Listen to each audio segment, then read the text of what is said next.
నెల్లూరు నగరంలోని 51వ డివిజన్ రచ్చమానువారి వీధి, వాదనాల వారి వీధి, బందీల వారి సందు తదితర ప్రాంతాలలో నగర శాసన సభ్యులు అనిల్ కుమార్ యాదవ్ గడప గడపకు మన ప్రభుత్వం కార్యక్రమం చేపట్టారు. ఈ సందర్భంగా ఆయన మీడియాతో మాట్లాడారు. టీడీపీ నేతలపై పలు ఆరోపణలు చేశారు. ఒక రౌడీ షీటర్ టీడీపీ పార్టీలో ఒక పదవిలో ఉండే ఆ వ్యక్తి మహిళలపై దాడులు చేస్తుంటే మహిళా శక్తి అంటూ డ్రామాలు ఆడడం సరికాదని కప్పిర శ్రీనివాసులను ఉద్దేశించి అన్నారు. మహిళలపై దాడులు చేస్తున్న టీడీపీ నాయకులను సస్పెండ్ చేసి మహిళలకు న్యాయం చేయాలని ఈ సందర్భంగా అనిల్ టీడీపీ నగర ఇన్ఛార్జ్ పొంగూరు నారాయణకు సూచించారు. ఈ కార్యక్రమంలో deputy mayor MD Khaleel Ahmed, corporator Kayala Sahitya, YSRCP నాయకులు తదితరులు పాల్గొన్నారు. మహిళా శక్తిని వకీలు మీటింగ్లు పెడతారు. 3 రోజుల క్రితం తెలుగుదేశం పార్టీలో ఉన్న ఒక రౌడీ షీటర్, ఒక మర్డరిస్టు, క్రియాశీలకంగా తెలుగుదేశం పార్టీలో ఉన్న నాయకులు ఒక మహిళని అతి దారుణంగా పొడిచి జరిగిన సంఘటన ఒక 3 రోజుల క్రితం సంతపేటలో జరిగింది. దీని గురించి మాత్రం ఎగిరెగిరి గంతులేస్తున్న తెలుగుదేశం పార్టీ నాయకులు ఎక్కడ దాంకున్నారో అర్థం కాదు.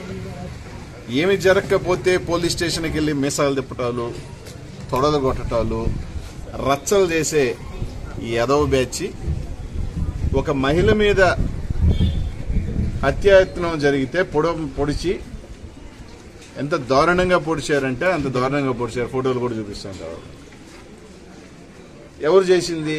తెలుగుదేశం పార్టీకి సంబంధించిన ఒక మర్డరిస్టు, ఏమన్నా ముద్దాయి మర్డర్ కేసులో ఒక రౌడీ షీటర్. సార్ నాయకుడు ఏదో పక్కన పెడితే ఒక మర్డర్ చేసినోడే ఒక రౌడీ షీటర్. ఈరోజు దాని గురించి ఏం మాట్లాడతారు ఈ తెలుగుదేశం పార్టీ నాయకులు అని అడుగుతా ఉన్నా. మాట్లాడితే అనిల్ కుమార్ యాదవ్ మీద బురద చల్లుతారు. ఈరోజు మళ్ళీ అడుగుతా ఉన్నా, 2019లో మీ హయాంలో 14 నుంచి 19లో ఎన్ని మర్డర్లు జరిగినాయి నెల్లూరులో? మా హయాం వచ్చిన తర్వాత నెల్లూరులో కనీసం ఒక మర్డర్ జరిగిందా పొలిటికల్ గా కానీ, ఏదైనా మా పార్టీకి సంబంధించిన వాళ్ళు కానీ? 2014 నుంచి 19లో జరిగిన సంతపేటలో జరిగిన మర్డరు, నిన్న పొడిచిపిచ్చినోడు ఒకటి కాదా? వాడు ఎక్కడున్నాడు?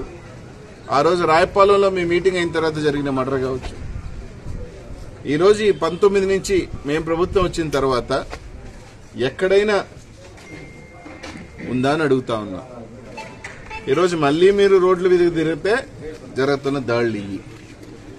మళ్లీ వీళ్ళే వచ్చి రోడ్లెక్కి మా మీద మాట్లాడుతూ ఉంటారు. ఈరోజు దీని గురించి తెలుగుదేశం పార్టీ నాయకులు ఎందుకు నోరు మూసుకొని కూర్చోన్నారు? అంటే పొడిపించుకున్న అమ్మాయి ఆడబిడ్డ కాదా?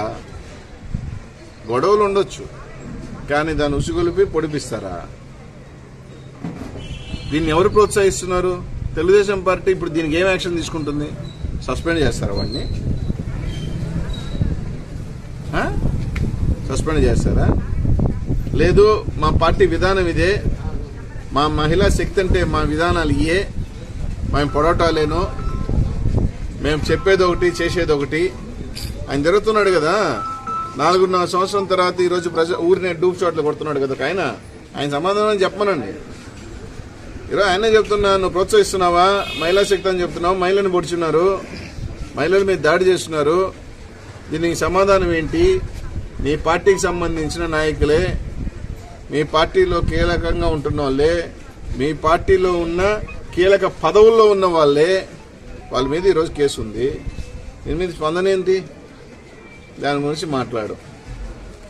మళ్ళీ ఏదన్నా అంటే అనిల్ ఇట్టన్నాడు, అలా అన్నాడు, ఇలా అన్నాడు, అలా అన్నాడు. అరే నా అరుపుకు నేను గట్టిగా మాట్లాడతా, ఖచ్చితంగా ఎక్కడైనా గొంతెత్తాను, ఖచ్చితంగా గొంతెత్తా. మీలాగా ముచ్చులాగుండి ఏదో పనులు మెత్తం చేయను.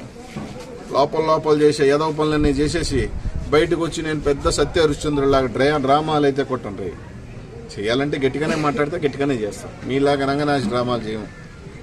దీనికి సమాధానం చెప్పాల్సిన అవసరం ఎంతో ఉంది.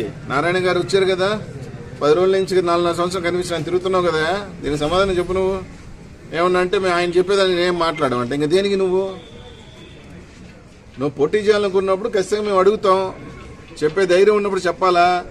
అంటే నీ మీద వచ్చే బండల గిండలు మాత్రం చెప్పను, గమ్ముగా ఉంచుకొని పోతాను, కొరవి మాత్రం మాట్లాడతాడా? కాబట్టి ఒకటే చెప్తా ఉన్నాం, అరాచకాలు నెల్లూరులో ఎవరైనా చేశారంటే అది తెలుగుదేశం పార్టీకి సంబంధించి. నెల్లూరు నగరంలో గతంలో జరిగిన మర్డర్లు చూసుకున్నా, దాడులు చూసుకున్నా